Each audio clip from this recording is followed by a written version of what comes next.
Hello, and welcome to Conversations with Dr. Stephen Greer, and this is Dr. Greer, and I'm joined today by Dr. Ted Loder, who's the science advisor for the Disclosure Project and also the OrionProject.org, and I'd like to thank the folks at the World Puja Network for allowing us this hour every 2 weeks to share with their listeners information and updates of what are happening with our projects.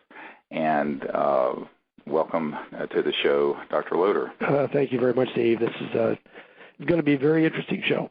It is. And as a way of introduction, I just want to introduce disclosureproject.org. Everybody can go to that site and see what we've been doing over the last decade or two in terms of getting out all the really super secret information related to UFOs, extraterrestrial intelligence, and advanced energy and propulsion systems. And as most listeners may know by now, in May of 2001, we had a press conference at the National Press Club where 22 of these military and intelligence and corporate witnesses to UFO projects or events were present.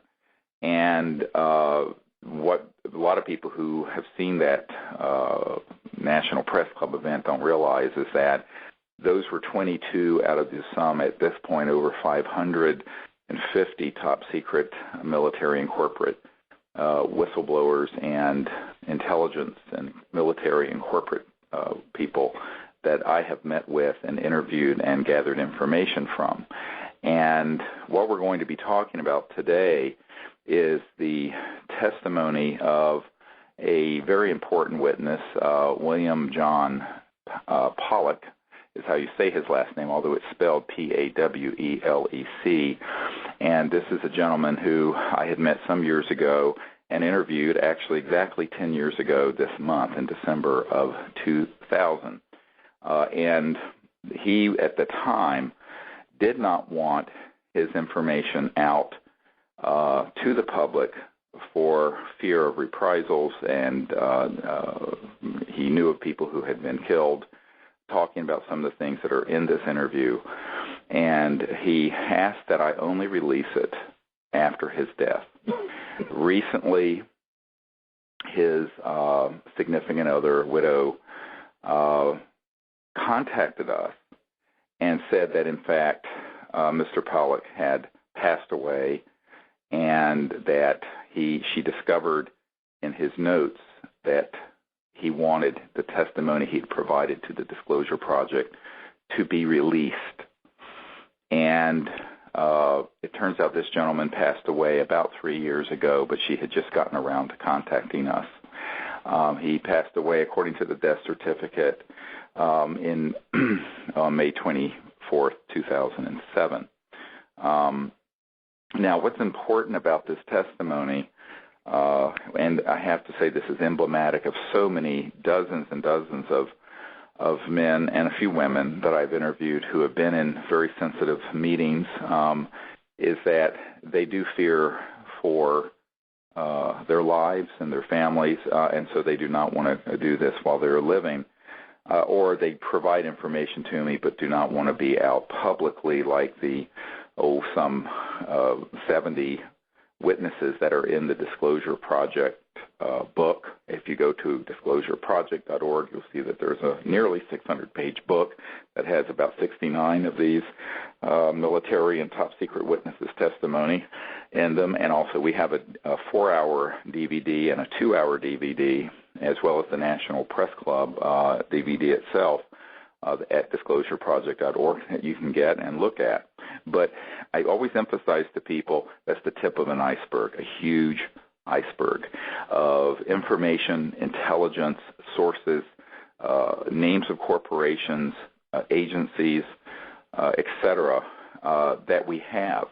And that a lot of the times the assessments that I'm providing to people, well, I should say always the assessments that I'm providing to people, whether it's in a meeting with a member of Congress or a member of senior member of the Pentagon, or to the public on a show like this, is informed by all of that gathering of information and intelligence from hundreds and hundreds of people, like this very brave Mr. Pawelec, who I think took an enormous amount of courage for him to sit and tell what he knew on camera, and of course a great deal of trust, because he trusted me not to release this information while he was still living, and in fact I did not do so. Being a medical doctor, I know how to keep a confidence, and so I have many confidences that I have kept like this. Now, what's important about this as well is that we have a signed statement from him and permission to release this upon his death, and the letter now from his next of kin, his significant other, as well as a copy of the birth certificate. So now that this has all been established, we will release to the public this testimony in toto, in its entirety. And in fact, at cseti.org, cseti.org, and disclosureproject.org, you will be able to go there, and there will be a link to the entire unedited interview with this gentleman, so that you can hear it. But I want to discuss it on this show today on the World Puja Network, and as a way of background, introduce the idea that what we're going to be talking about with this particular interview not only establishes the reality of extraterrestrial vehicles visiting the planet, but also from the sightings and things he knew, but also of an intelligence operation that is beyond black, that has manipulated the subject and taken over, controlled the subject away from the conventional political sphere, and some of the things and the repercussions of that. And so we're going to have a lot to cover in this hour, but when you look at this full interview, you'll get a sense of it. Now, a lot of what I want to do in the course of this interview is to provide the perspective and connect the dots, because once again, it's like a mosaic. This gentleman knew what he was involved with and saw the things he saw.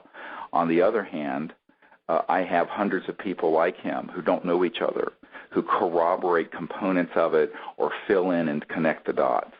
And this is exactly basically what I try to bring to this is that perspective, having interviewed and sat with for thousands of hours, hundreds of these types of people who've worked in the intelligence community and in corporations and the military, dealing directly with UFOs, extraterrestrial intelligence, and the technologies that are associated with them.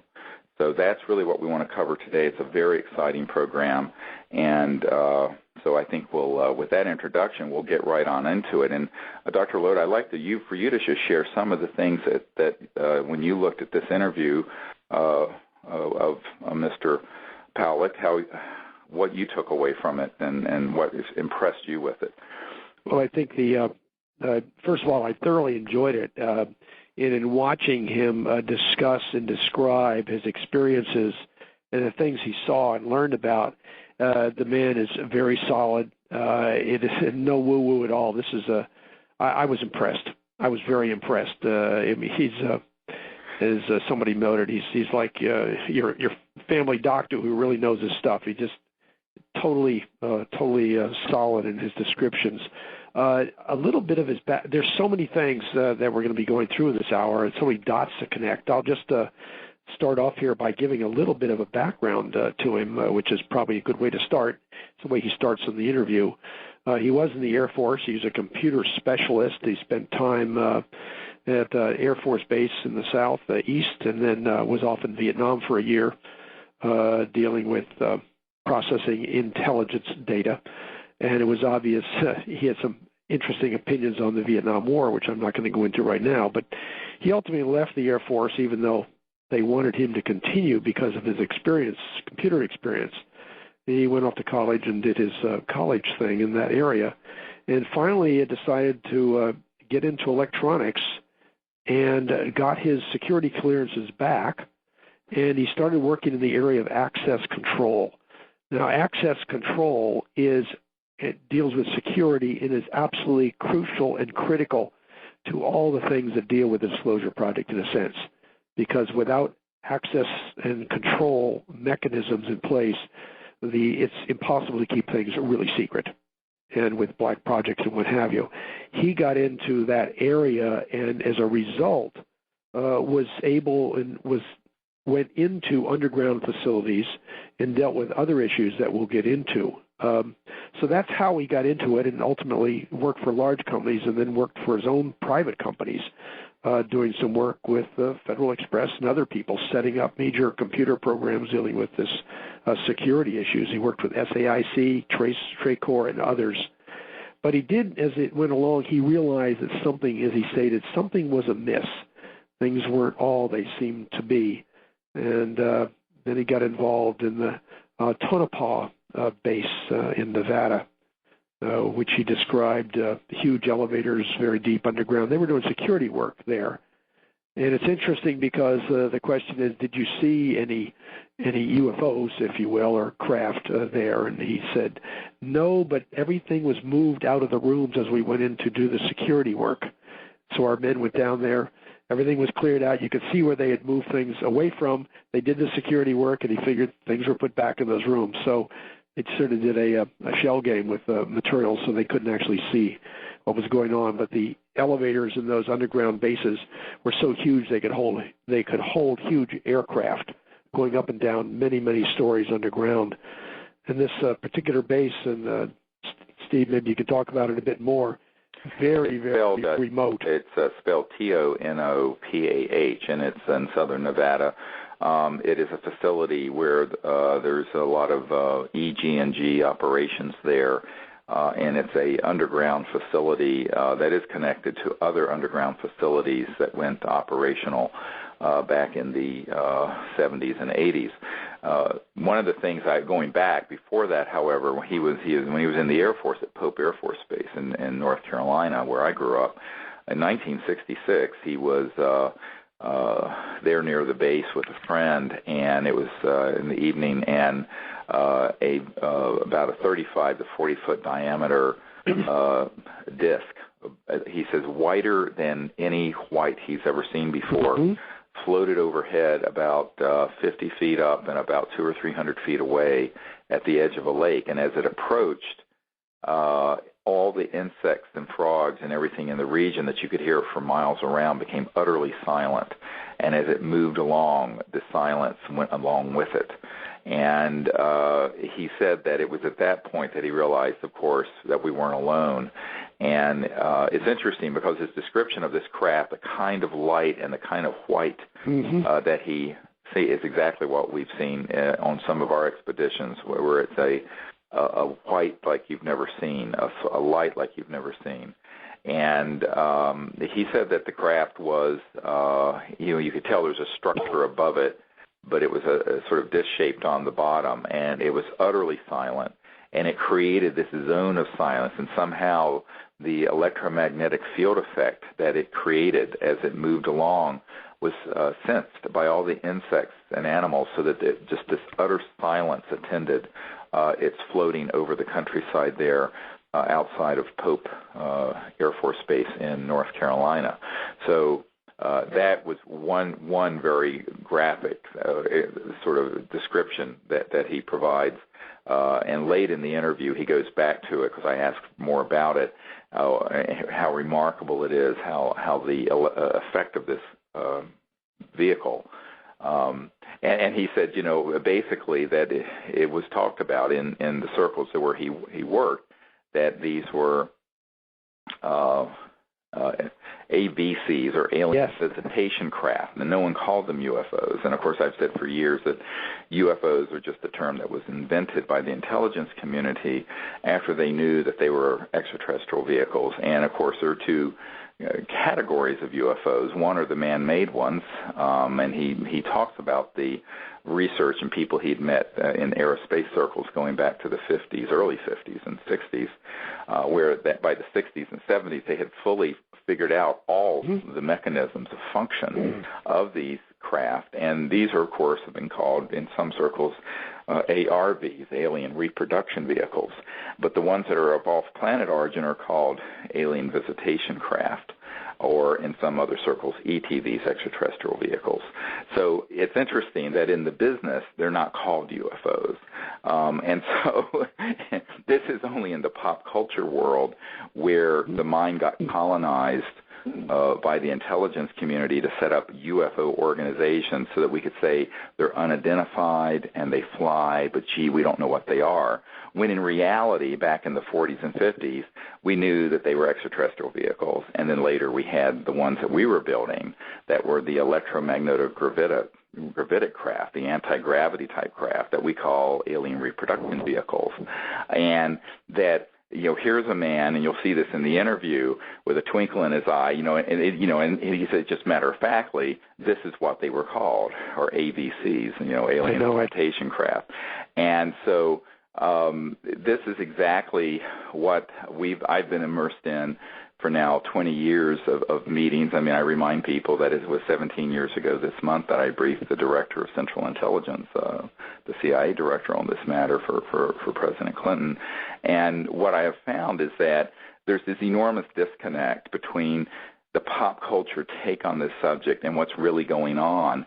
And a lot of that is because that's been orchestrated by the controllers, the intelligence community, who what this man eventually calls the four horsemen, the four groups that exist around the world that are competing for control over this and other subjects, and sometimes they cooperate together and sometimes they oppose each other. And of course, I've spoken many times on this show that the classified super black world that deals with this transcends national boundaries and politics as we know it.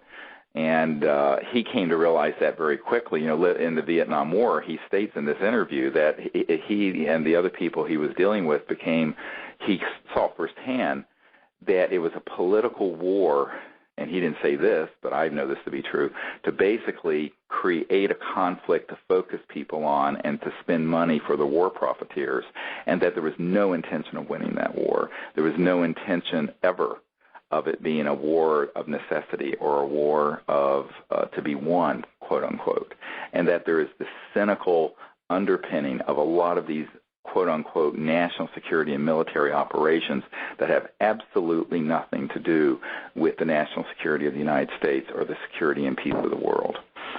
Mm-hmm. I'd like to add absolutely correct. I'd like to add a comment about his. Back to the AVCs, he stated what both you and I have spoken about it, and I've written about it, and so have you. All the major aerospace industries were involved in the development of anti-gravity craft. Correct. He stated research early in the 50s and 60s, by early 70s, as you noted, we had the problems solved. Right. And this is what we've seen from multiple other witnesses in the Disclosure Project. So it was just another confirmation dot on what we've been saying, and I wrote about in the paper that I published a number of years ago about this topic that's on the Disclosure Project website. So it was. Is that the out of the box? That's the out of the box paper on terrestrial transportation or transportation technology of the 21st century. So it was really nice to see him confirm or agree with, so to speak, what we've observed and talked to people for years. Well, he did, and he also confirmed, of course, that in terms of, for example, he was talking about how EG&G, which is a company I've mentioned, he said basically controls southern Nevada, which had been involved in the development of the atomic bomb, and that there are black within black projects, and basically there's no auditing and control on this, and there's a blank check. And that he observed that, for example, the F-117 fighters were at Tonopah up to a certain point, and then very quickly they spent $85 million to relocate them to Holloman to make room for something else, and that is this secret Space Force that are alien reproduction vehicles and what have you. I know this from other witnesses. Mm-hmm. And that the Tonopah facility is in an area much more private than so-called Area 51, and that he had helped design boulders that could be positioned on hills around that facility that could pick up something as small as a jackrabbit and image it and sense it as it moved across the desert for security. Up to 10 kilometers away. Up to 10 kilometers away, which is really high-end technology. Yes, and this was back, of course, in the 70s and 80s. Yep. 10 kilometers away. Imagine what they have today, 30 years later. And so that, of course, Space Command would secure the airspace above that area. But the even ground control for intruder alerts, that he had worked on these systems, and that this is he said, obviously the kind of resources being put into these fiber optic and microwave and systems back then were for a very long-term project. It wasn't for a short-term project because it was a huge investment. He did talk about that in a very detailed way, and he mentioned also that there's sort of an alternative government control that beginning in 1979 in North Glen, Colorado, that he was involved with a man who developed a type of tracking chip that could be put in horses so that if somebody had two similar horses and one wasn't as good as the other, they couldn't slip in one horse or the other for people to bet on. And what he called shilling the horses. And that this implant could be put under the skin with a large hypodermic, and it worked very well. And this was, of course, now 31 years ago. And he ended up taking this to a SCIF, a secure communication intelligence facility, with a man that he knew who had been at the beginning of the CIA and from its inception, and with a man who also had been at the State Department, because he thought this could be used to help retrieve people, because at that time there were a lot of kidnappings of officials, and even the Prime Minister of Italy had been kidnapped, so that they could be retrieved and found, sort of like people do now for their pets and whatnot. And so, he had this whole concept of, doing this, and he went there for this meeting, and he said, here are these two guys, one allegedly from the Department of Agriculture and one from the Treasury, who had all access passes, who had not been invited to the meeting, and who just happened to be there. Now, this has happened to me many times, by the way. And these are people who just show up and they have an all-access pass. And he says literally their access into access control, the biometrics, the whatever it would be, would pass. And yet when you look up and see who those people are, no such person really exists. So these are these kind of shadowy figures, not a myth.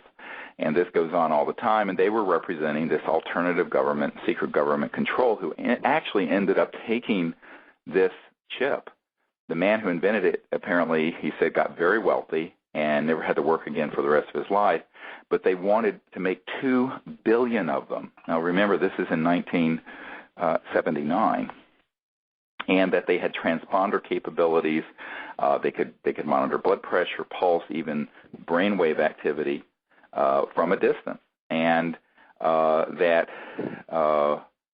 this was something that he was very amused by, because then in 1999 he saw on the internet some woman who had quote missing time, like you have with these people who report alien abductions. We're going to get to this in a minute.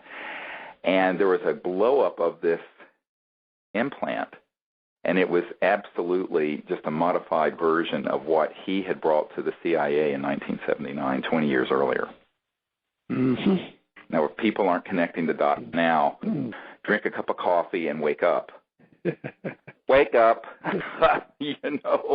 Wake up, wake up, wake up. For about 18 years, I've been telling people that a lot of what passes as quote-unquote alien is what we call stagecraft, and this is exactly what's called in some of the top-secret documents I have, to simulate a threat from outer space, which is false, and up to and including the implantation of chips and other types of things.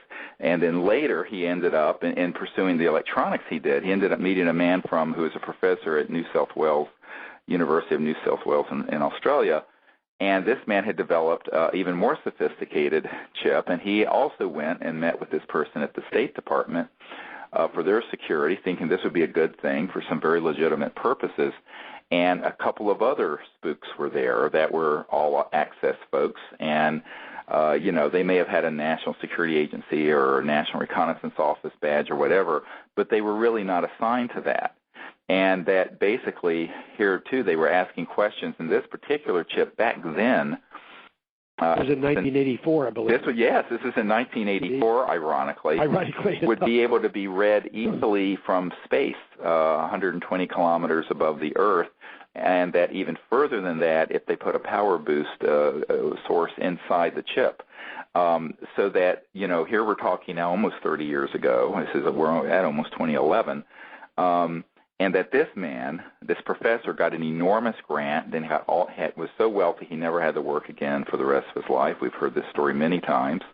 And that this friend of his, who had been with the CIA, and the head of security for Foggy Bottom, for the State Department, had this meeting. But again, there were two people who came who really took control of it. And it turns out that they were making billions of these out of a division of Siemens Corporation. The big European company. Big European electronic firm in Silicon Valley. And after they had a few billion of these made, they shut down that plant. Yep, it's interesting enough, the reason he got into that or found out about that was, again, he was involved in the security for the place, for Correct. The building. And so they installed this top-of-the-line security system for the place. And about a year later, the company called him up and says, hey, you can take it back. We're done. They folded up their company and left. That's right. Billions. Right. He estimated billions. One of the tragedies of this, his friend, who he said was Bob, and yes. We're not going to go further than that because we don't have permission from that family. I've seen other documents. I'll just leave it at that this man has had while he was living. But his friend Bob, who had been head of security for the State Department, wanted to give his high school age boys an experience of living overseas. So he kind of demoted himself and moved to Nairobi, Kenya, and did security there for State Department. And it was then that both this guy Bob and this gentleman Pawelec, who we're talking about, whose interview is up on our website now, were really wanting to pursue what is this alternative government? Who are doing this? Because obviously they were doing this transnationally. They were doing it with unlimited funds. They were doing it with agendas that were not normal, quote unquote, black security. Even the black projects, this is beyond that. It's like when I was meeting with the head of intelligence for the Joint Chiefs of Staff, and he said, look, I've been involved in lots of black projects, things that officially don't exist. Nothing like this has ever been anything under my control. This is a parallel universe, but it exists. And so this man, Bob, it turns out, had found or traced down something into this super secret organization that's transnational. And his Pawelec's friend at the CIA called him and said, look, we're going to get another meeting with Bob. He has some real news to share with us about who these people are who've been taking these chips and what they're doing with them. And it was then that his friend Bob tragically was killed outside Nairobi, an alleged accident when a reinforced Land Rover hit him at an intersection at 60 miles an hour and killed him instantly. There was a British commando-style guy driving that vehicle who was nominally injured and left the hospital, and it turned out that all of his ID was fake and that the person whose name it was in that accident never existed. Yep. So, this is also a pattern that I've seen over and over again, where these kinds of things are done, and which is why there's a strategy to how I've done disclosure, and that is to involve you, those of you listening, millions and millions of people. Eventually the Disclosure Project event has been seen by something like 1 billion people around the world, and it has to be, because if there's only 3 or 4 people who know about something like this, and they start to move, they're in what we call the box, the shooting box. And they're taken out. And his friend Bob, who had been this wonderful guy who had discovered this, was taken out. And so tragically, and of course, everyone who has been close to something like this happening. And he mentioned something that is very poignant for me, and that is that a lot of times this will be done in a way that is a plausibly accidental situation or even a disease.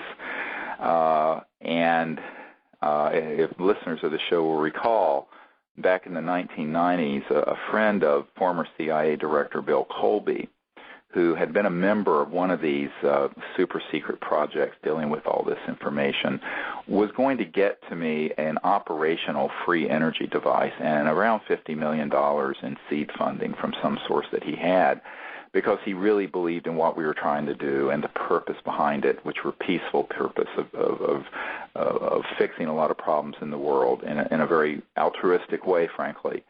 And so Bill Colby, getting up there in age, was determined to do something about it and not just take all this to his grave. And the week that he was going to meet with a member of my board of directors, they found former CIA Director Bill Colby floating down the Potomac River, allegedly drowned in a canoeing accident. Now, it's interesting because his friend, who is a colonel, a full-bird colonel, told us that, in fact, he was assassinated. He told us, in fact, that even his wife knew that, and the wife went on CNN and said, look, it wasn't like Bill Colby to go out canoeing at night in a rain-swollen, flooded Potomac River, leaving the house open, the coffee maker on, and his computer on. But that's how it all happened. Now, this has never been written off as anything but an accidental drowning, but we know it was an assassination, and it was a shot across the bow, basically saying to other people inside these secret groups, don't hand off this level of technology and information to Dr. Greer. And if you do, here's what's going to happen. And I think that this has been a pattern which, for me personally, has been very, very difficult to cope with. And you can only imagine, because it was around that time that both myself and my assistant and long-term friend, Sherry Adamak, as well as Congressman Schiff, developed very aggressive metastatic cancers. And they died, and I survived. And, you get a little survivor's guilt with something like that. And this man, Pawelec, brings up this mysterious cancer that became so aggressive. And it was a type of skin cancer that's normally not that aggressive. And that there was something very suspicious about it, because it appeared when Congressman Schiff was pushing for the cover-up about the Roswell events and all these secret projects to end and to get this information disclosed. And, of course, we were involved with that. So he mentions this very specifically in this interview, not in a long way, but he makes a remark about it, which I think is very interesting. Another one of those dots tying things together. Another dot to connect. And, of course, from my own personal life, I can absolutely confirm that kind of behavior, what I call this sort of the largest global organized crime syndicate that exists. One of the other things he mentioned that I thought was very interesting, and I've heard so many times before, and he starts off with talking about the issue of secrecy. And the question, of course, is so often, or the statement is made by so many people who don't really understand things, our government can't keep a secret. It's getting harder with WikiLeaks going on these days, but anyway, that's another topic. Well, I'll talk about that in a moment. Good. But nevertheless, secrecy in our government has been going on for many years. And actually, if the people in the project, as he noted, if people within the project truly believe in their project and what have you, actually the project can be kept secret. And there's a long history of projects that are just coming to light today that were going on during World War II. And in 40, 50 years before the people and the public actually became aware of some of these projects. So it is possible for the government to keep projects totally secret, either totally secret or secret by diversion, which is sort of another technique that's used today. Well, and he was talking about the endless money involved, and this was in the Washington Post and Newsweek back some years ago when the National Reconnaissance Office was building an $800 million headquarters, almost as large as the CIA headquarters, there outside Washington. And no monies had ever been appropriated by any committee of the Congress to build it. Where did this $800 million come from? And nobody at that time knew who was building the building. And no one knew who was building the building. Okay. And it was a National Reconnaissance Office building. And this is all in the public record now. You can go look it up. So this is the kind of things we're talking about. So when I tell people that, there are, and of course even Rumsfeld said sometime right around 9/11 that there's $2 or $3 trillion missing out of the Department of Defense budget over the last few decades. This is the stuff it's been going into. And it's, of course, our money, but more importantly, it's our information and intelligence, but it's been going into something that is a transnational, I don't even say international, because that connotes sort of national, conventional, political cooperation and control, which this entity is not. It's a transnational group of folks. And he says in this interview, it's all about power and control. Mm-hmm. It isn't about the money per se, because he saw people just go to the Treasury and say, cut a check, and Treasury cuts a check. They have people inside the Treasury. They have people inside the banking and financial world. So this transfer, and he says it's literally their money is no object. And I have been told this by people back in the early and mid-'90s when I was personally offered a $2 billion fund, $2 billion, B billion. If I would basically stop doing what I was doing and capitulate and basically shut down what I was doing and merge it with an operation that these intelligence folks were running. And I said, no, thank you, I'm not going to do that. And there's been a lot of pressure over the years in all forums for us to do that, and we've never capitulated, and we've always stayed above that fray and fiercely independent, which, of course, angers a lot of people. But too bad. It's like that level of integrity, not for sale, NFS, it's not for sale. So, and this man had seen these sort of things happening up close and personal with his clearances and security work, which I think is a very interesting corroboration. Mm-hmm. He was very concerned in a question that you asked him, where is this all headed? He expressed his concerns for freedom of the country and the world. Yes, of course. In terms of losing control of ourselves. And he also felt that the fourth estate, the media, of course, is totally manipulated, and that it really is not doing its job at all. Oh, yeah, the media is a completely wholly owned subsidiary of this kind of stuff, even though most of the reporters don't know it, unless they step into this field, and then they find out real quick that they can't. It's like this guy who was the head of ABC News 2020 and whatnot, and we gave him 35 digital hours of these kind of top secret folks' testimony, and he called me up a couple weeks after the Disclosure Project, and I said, look, why can't you get the show on? You said you were in charge of these shows. And he says, well, they won't let me. And I said, who are they? And he said, well, Dr. Greer, you know who they are. And this was the guy who, had been right hand to Mike Wallace at 60 Minutes and moved over to be over at ABC in charge, executive producer of Primetime Live in 2020. He's back now at 60 Minutes. But, they're never allowed to do these stories. Now, and the other interesting thing that I want listeners to listen to carefully is that he says, people hear of black projects, but these are black within black. And I've said for years how this works. For example, we have a witness, Donna Hare, who had worked for a while with Science Applications International Corporation, SAIC, which is one of the crown jewels of the secret government contracting world, along with the big aerospace, Lockheed Martin, Northrop Grumman, and EG&G, and E-Systems, Raytheon E-Systems, and some others. This person said, Donna Hare said, look, I was in an office, and it involved huge contracts, and basically they were empty file folders, and we would generate a phony report. It would be sent to Congress. The money, and those were black projects and super secret, but there's really nothing going on in those. The money would then pass through that door into the super secret stuff dealing with this issue and into this sort of transnational secret government entity.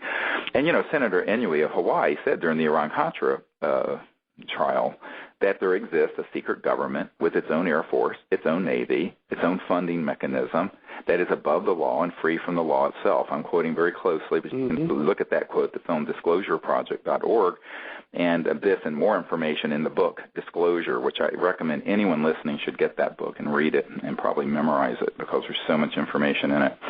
The other thing he shared, germane to that, not SAIC, but in this case Northrop Grumman, my uncle, who, of course, was the senior project engineer that designed the lunar module, that put the first man on the moon. The lunar module was the thingy that landed with Neil Armstrong in it, for those of you who may not recall or too young to remember. Too young.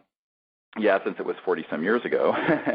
But what's interesting about this is that he said Northrop Grumman had someone he knew who worked in there, and then he was working with in security, that had a multi-billion-dollar project that went through one black project into this world, and it involved the Northrop Plant 29. I will just give you that data, Northrop Plant 29.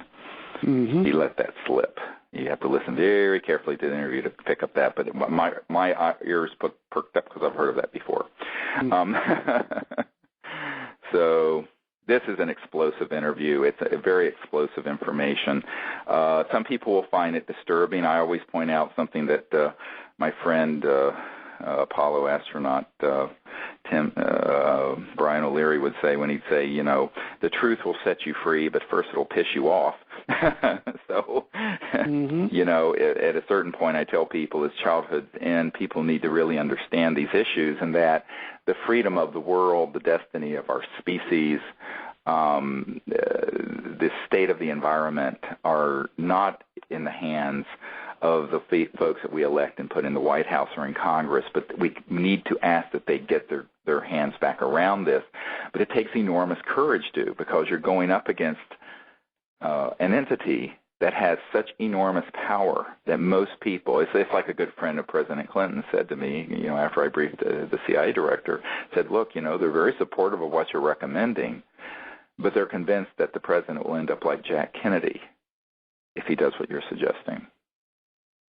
Mm. And to which I began laughing, thinking the man was joking, because this was back in the early 90s. I didn't believe that. And he stopped me. He says, no, we are not joking. And this man actually points out the fact that the Secretary of Commerce, I think it was Brown, yes, during the Clinton years, who died in this alleged aircraft crash, that the woman who was one of his aides was on the plane and was just bruised. But by the time they got her down off the mountain, she had been killed by some British commandos who work for this secret government entity, and that sources he had at Dover Air Force Base had seen that Brown actually had what looked like damage from a bullet to the brain, but that it was probably one of these what are called nitrogen or CO2 bullets that are a frozen material that then thaws, and there's no actual physical bullet. And there are guns that shoot what are called CO2 or frozen nitrogen bullets. And that he said that the fact that this was inspected at all, his body, before it was cremated, that there were people at Dover Air Force Base that got into a lot of trouble for that. Just trying to do their job. Just doing the job, what would normally be something you would do, but it was not allowed to be done. Mm. So, he says these kinds of things happen, and that it's a way for this group to establish and put down a marker, just like I believe they did with the CIA director, Bill Colby, who was breaking free of this, I think, very power-hungry and misguided group of folks, and they, made an example of him. And there are a lot of us that have had these kind of things happen in various ways, but at the same time, we know that there are now a growing number of people in this secret government apparatus who support what we've been trying to do. I think if it were not the case, I would not be alive and talking to you on this show. But, and I don't mean to be melodramatic, I'm just telling you the facts. So I don't need to be melodramatic. In fact, if anything I tell you, it's about tenfold understated, even though it may seem extraordinary to most people hearing this for the first time. So that is exactly how this works. And unfortunately, for us, it means that usually political leaders and the wealthy and the powerful, conventional powerful people, don't want to step into this. And this is why the people need to know about it, and the people need to come together and do something about it, whether it's bringing out the free energy devices that pull energy out of the space around us, making peaceful contact with extraterrestrial intelligence, or disclosing all this kind of information. And that's why we need your help. I mean, this is something that has got to have the public involved. And to find out more about what you can do, you can go to disclosureproject.org or CSETI, CSETI.org, and also the OrionProject.org.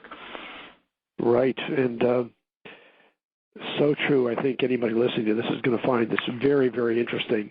One of the other dots that he mentions along the way, which is a theme that we've seen within the Disclosure Project witnesses, is the use of or the involvement of, quote, foreigners within the secret programs.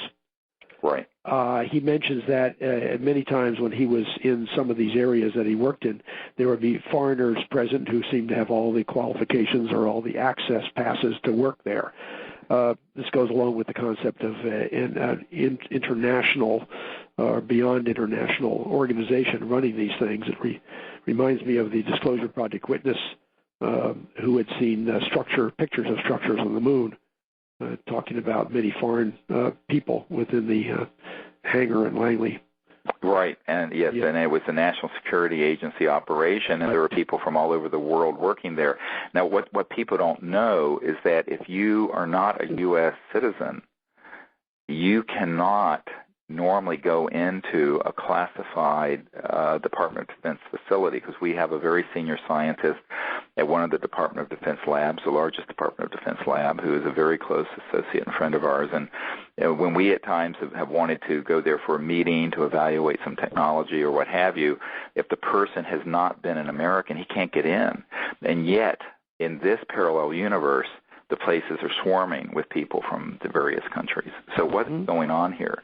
And I think that, he makes the point that basically the work that EG&G and a lot of the Lockheed Martin and aerospace company is offline, black within black within black, and that he thinks that, at this point, by the year 2000, even the Skunk Works were just a cover story for another black thing deeper and further black than the Skunk Works that Lockheed has, the Lockheed Skunk Works, dealing with these issues.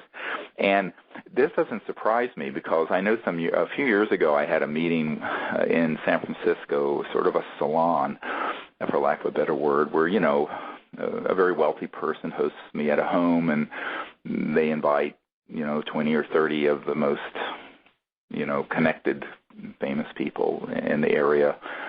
And I was there sort of as the mystery guest that no one knew who I was and why I would be there. And so after some dinner and everything got quiet, and I started sharing about this information.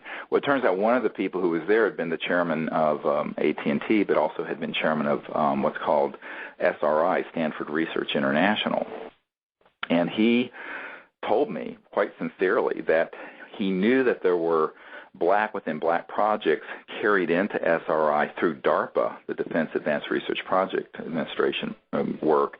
However, he wasn't privy to them. He was chairman, he was the head of it, but that it was outside of his ability to know what they were doing.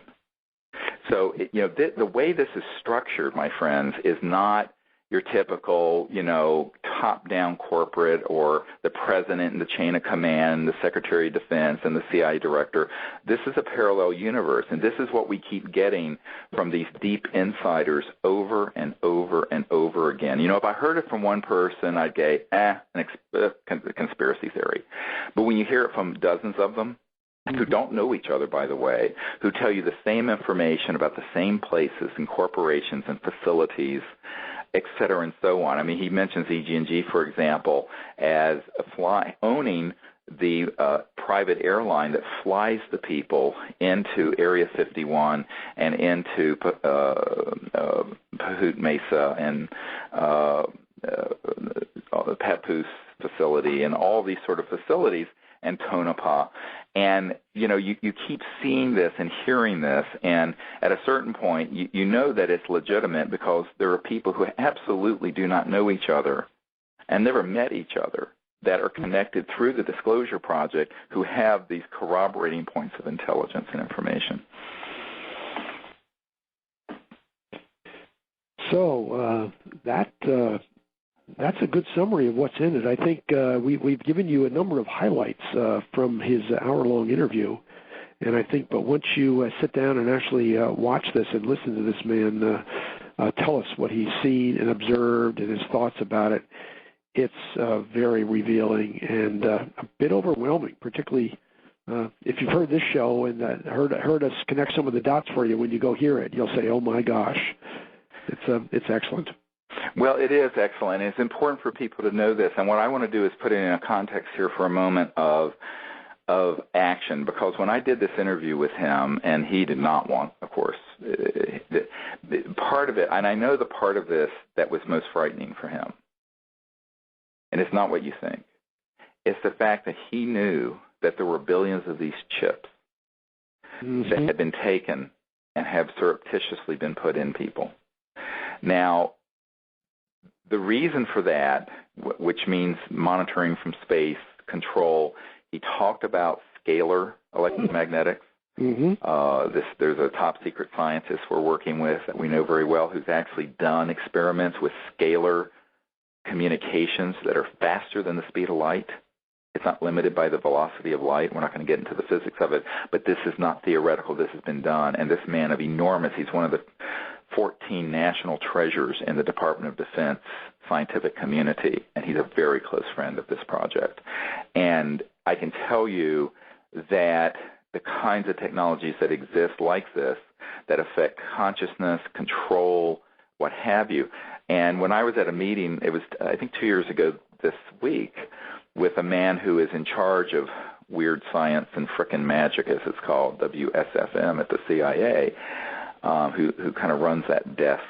Although every other time I meet him, he's in a corporate setting. He's from DIA, Defense Intelligence Agency, CIA. He's not one of these people who moves around where you really don't know what he does. He's attached to. And I know he's attached to this group that we used to call Majestic, the Super Magi, MAJI clearance.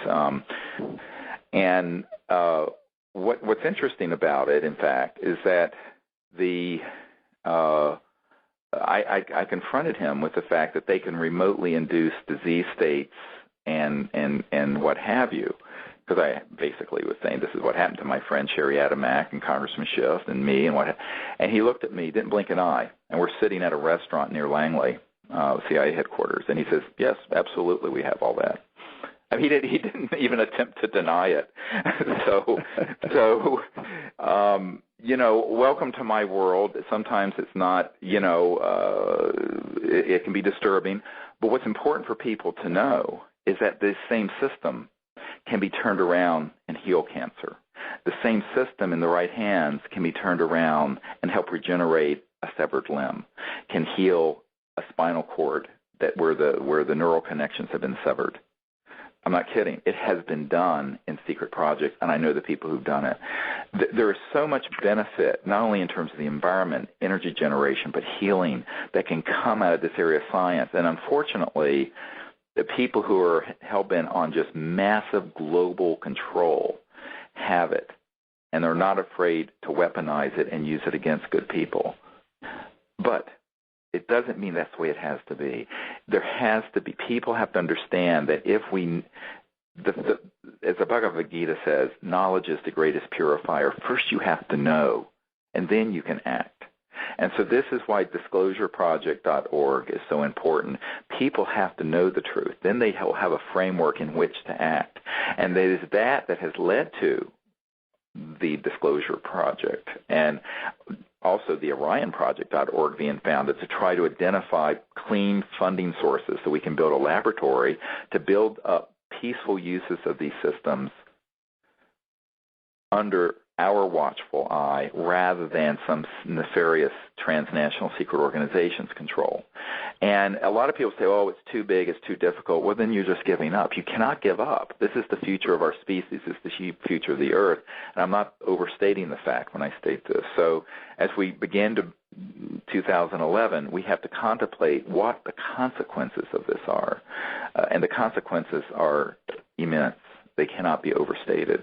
And it's not likely that the political leaders are going to touch that hot third rail. I guess I'm either crazy enough or brave enough or whatever enough to do it. And I've been doing it for 20 years. But the point is it can't be done with one person or even a group of 10 people. It has to have a lot of people involved. And that's why this nondisclosureproject.org. If you go to that website, you're going to see the power of that, because it's hundreds and even thousands of pages of government documents.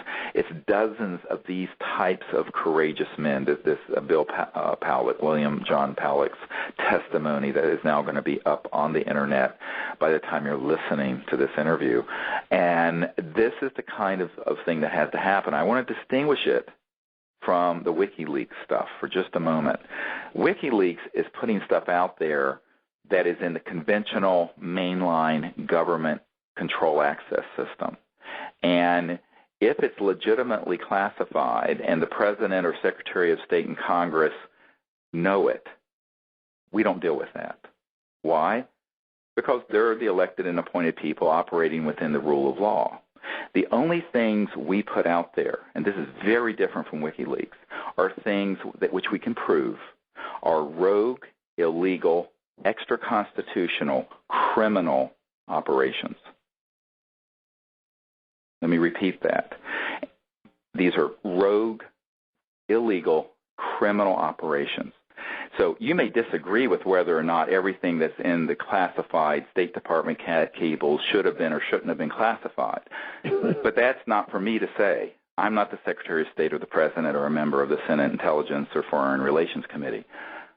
These projects that we're talking about are ones that lie to the President, lie to the Secretary of State, personally have lied to the CIA directors that I have known, and to the people who are the senior officers at the Pentagon. And I'm talking head of the Defense Intelligence Agency, head of intelligence for the Joint Chiefs of Staff.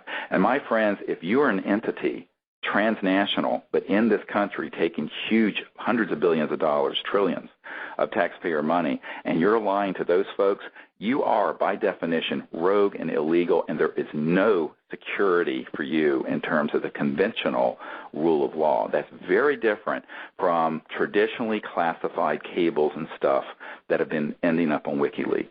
I just want to make this very bright line distinction. One may be something where you disagree with the secrecy and you expose it, in which case you are probably breaking the law. In fact, they're going to get prosecuted.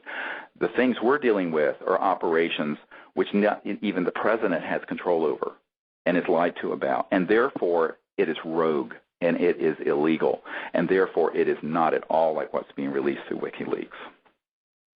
Yes, good summary of that issue. I'm glad you brought that up, because that's a big issue in the news these days. It is a big issue in the news, and I wanted to make that distinction because people might have a tendency to conflate the two. And back in 1998, just to give people a little bit of history, after I had briefed members of the Senate Intelligence Committee and Foreign Relations Committee and, the CIA director, and you name it. I mean, I'm the only person that you will ever hear interviewed who can state that he has done these things. And these were all people who had asked to be briefed because they suspected these things were going on, but were being denied access. Now, let me tell you, if you're the President of the United States or the CIA director or the head of intelligence for the Joint Chiefs of Staff, et cetera, and you are being denied access to projects that are going on inside an underground base in the United States paid for by taxpayers, this is a problem, my friends. And so what we did in 1998 was to write a letter to all the agencies in the United States government and say, unless otherwise directed, we are declaring all these top-secret witnesses, their documents, public domain, because the National Security Act does not apply to criminal, illegal operations which are deceiving the Congress and the President. There was not a single response to me that contradicted our assessment in 1998. And that's why in 2000 and 2001, we collected all these people's testimony and documents and put them out there for the world to see. And guess what? Neither I nor any of these top-secret witnesses have been prosecuted. And it's because we can prove, absolutely prove. And if this went to court, believe me, the CIA director I briefed, all these people would be subpoenaed. And they would have to state under oath what they said to me, and that is they did not have access to this information. And this then proves that these operations are illegal. And if you're an illegal criminal enterprise, you can't cite the National Security Act to protect your hide, which is why anyone listening who knows a top-secret witness to this stuff or a document or even a device, get it to us, because they have just been fooled thinking that it's under some kind of legitimate security. It is not. You can't break the law and break the Constitution and then claim the law as your shield. You can't have it both ways. And that's the point we made. And you know what? That's just the facts. Those are the legal facts.